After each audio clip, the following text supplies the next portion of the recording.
பச்சரிசி, வெல்லம், ஏலக்காய். இப்போ அரிசி மாவை எப்படி தயாரிக்கணும்னு சொல்ல போறேன். பச்சரிசிய எந்த மணி நேரம் ஊற வைக்கணும். ஊற வச்சதுக்கு அப்புறம் தண்ணியை வடிக்கணும்.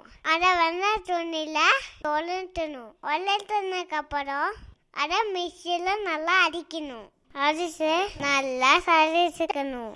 அதுக்கப்புறம் வெள்ளத்துல கொஞ்சம் தண்ணி விட்டு அதை நல்லா காய்ச்சணும். கம்பு படம் வந்தோடனே ஆக்கி வச்சணும்.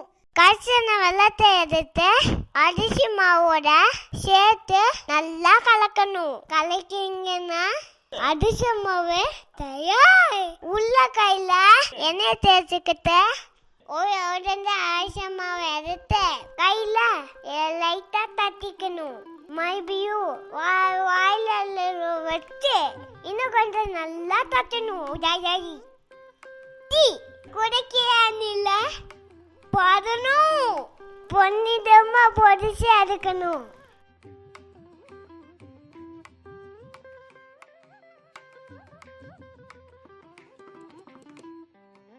எந்த சாணிக்கு நடுவுல பொடி சாயத்தை வச்சு நல்லா புழிஞ்சு எடுக்கணும்.